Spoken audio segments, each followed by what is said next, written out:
anyone who says it's easy to be a working mother probably is not one, because if you are a mother and work, it's important to find companies that are supportive to you. Working Mother is out with its annual list of the 100 best companies to work for. Sue Barry, it's great to see you here from Working Mother Media, the GM and VP. So nice to chat with you. Thank you for having me. So let's talk about how the trends have changed from last year to this year. Hopefully we're moving in the right direction. Well, we have a few things I want to call out. So this is year 31 of our Working Mother 100 Best Company list. So the first thing I'll call out is the number of weeks of paid leave that companies are offering. Our best companies, the average was 8 weeks last year. This is 9 weeks. That's a plus? It's a plus. And if you look at the top 10 companies, it's 11 weeks. And some of the best companies are doing 16, 18 weeks of paid leave. So that's fabulous. The other trend we are seeing that's very interesting is paternity leave and adoption leave that is becoming, more prevalent, not just in the Working Mother 100 Best Companies, but more broadly. And so we think that those are trends that will continue to build, where in the millennial generation, both the moms and the dads want to be a part of it. And so you can't just create a policy that just supports moms. You've got to bring in something and include the dads in the mix. And we should point out, the list is diverse, which is positive. For instance, we're in Times Square, EY is around the corner, that makes the list, all sorts of different companies. I actually want to go with you and look at some of the highlights of the best companies, and we can talk about what you found. First of all, you were mentioning the leave, so parental support. We see incredible numbers about what your companies are doing, the best companies compared to the rest of the nation. Flex time also very, very important, especially as a child gets older. And again, it seems that these 100 best companies are just knocking it out of the park. They're really offering quite a bit. What else stands out on this chart to you? Well, the other thing I want to point out is what companies are doing for wellness.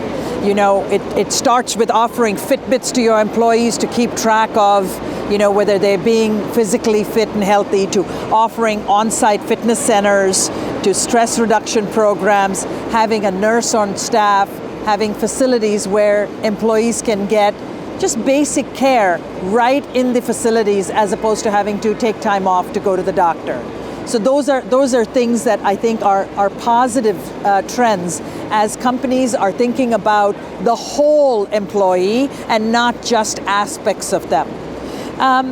As it relates to professional development, we are really delighted about two things. Firstly, while our 100 best companies do a really great job with professional development, mentoring, sponsorship, etc., it's great to see the broader group of US corporations also starting to make progress on that. Because ultimately, whether it's flex or whether it's advancement of women, those two things become critical in enabling the success of a woman in the workplace. What I want to do now is take a look at the industries and the comparisons. So this is fascinating what this chart shows us, because we see that some industries perform better than others. Professional services, there's a lot of consulting firms on your list. Financial services, also on the list. And if you look at the percentage of employees who are women on average, they're doing pretty well, even though just about half of their employees are women. So I think you can start off with looking at them, and those are shout outs well worth giving when you really look at professional firms, when you look at financial services and pharmaceuticals, etc. You'll see that there are a significant number of women that are represented in the population. The challenge is as you look at managers and executives, and because that's where the drop-off starts to happen, which is why you go back to the development programs, the mentorship programs, and the sponsorship programs. Those become key to help women continue to rise, because you can start off 50-50, but I take the healthcare and pharma industry as an example, where there's a significant number of women. I think it's something like 67 or 68%. But what's amazing is when you start off with that high number, as they rise up the ranks, the numbers still stay relatively high as compared to others that may start off lower and then see this huge drop off. It's interesting on this chart as well. We hear so much about STEM in this country and how more women need to pursue science careers. And you can see very low level of management, very low level of new hires, again, illustrating quite clearly a problem there. What else stands out in terms of how our industries are doing for working mothers? Look at this one, percentage of companies that offer career on and off ramping programs. I call that out because that means that as you are in your childbearing, child-rearing years, these are companies that will work with you to afford you the opportunity to take breaks, come back part-time, come back job share, be able to telecommute, have flex hours and the likes, which allows you to continue having a career instead of completely dropping off and then 8 years later, 10 years later, trying to figure out how to get back on again. So I think that is important. Look at that. For professional services, management consulting and accounting firms, and that's the McKinseys and the Accentures and the Deloittes and the EYs and the PwCs and the KPMGs, 94% of them offer those on-ramping, off-ramping programs, off the chart. Same thing with hospitals and healthcare firms doing the same. What's nice to see is that overall, all these companies are everybody is above the 50% mark, which I think is important to call out. Absolutely. Now, as you mentioned, you've been doing this for years. What do you want to see most in next year's survey? What would you really like to see to feel like, we made another step of progress here? So there are a couple of things that we've been following. One is the trend with paternity leave. That's an important one, especially considering how millennials feel about it. How are companies increasing that number of weeks given off for paternity leave? The second part is flexibility around how that leave is taken. So is it, if let's say the average was 3 weeks for paternity leave, is it something where you have to take all 3 weeks right away? Or can you take 2 weeks and then have the other week saved up for when your wife goes back to work or your spouse goes back to work, and then you can take some time off to be home?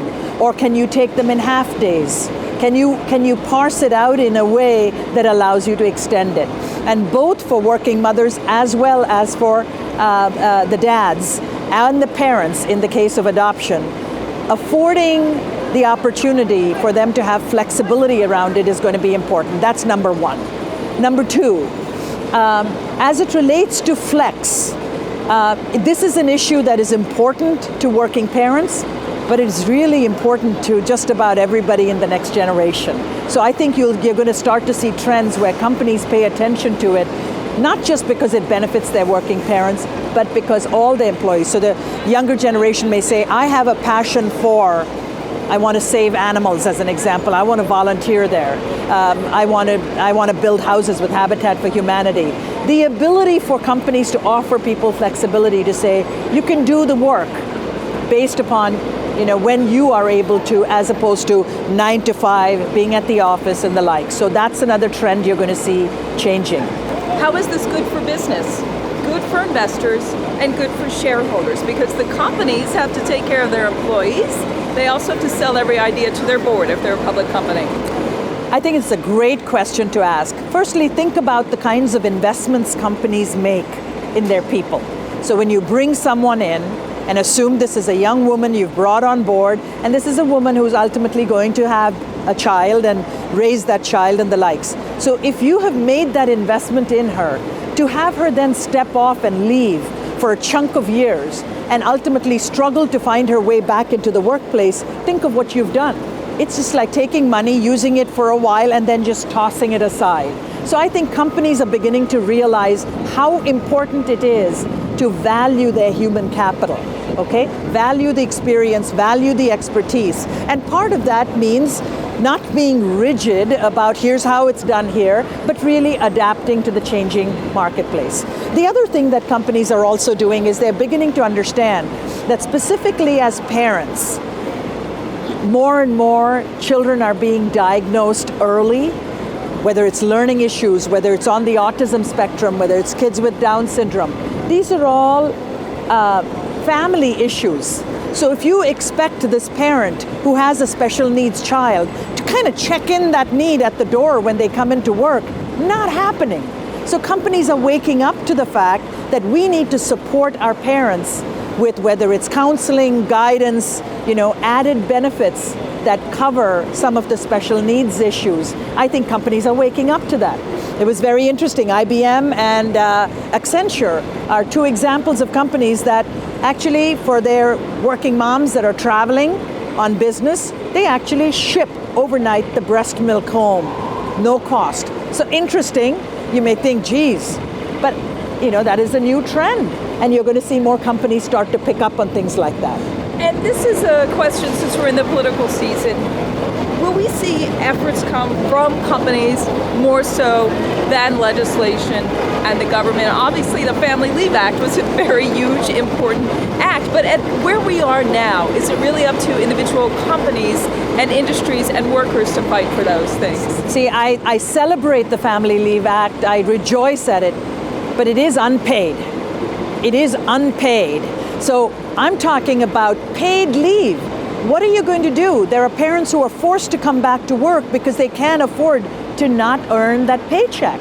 So I think that in this season you are going to see, and in the United States it's always been a trend where it's the corporations that have led the way. Deloitte just came up with 16 weeks of paid leave matching EY's number. And you're starting to see companies that say we are going to offer paid leave in a way that ultimately will push the government to then follow suit. And for the first time this year, we have both parties agreeing that paid leave, maternity leave, coverage for children, those are important issues. Those are not issues that benefit one individual or one family. It benefits the company and it benefits society. Boy, on that note, we have to end it. Supa Berry, I could talk to you all day. It's been great chatting with you and listening to some of the insights in this year's survey. Thank you so much. Thank you so much, and I'm going to give you this copy of Working Mother to take. Well, thank you for that as well. Thank you.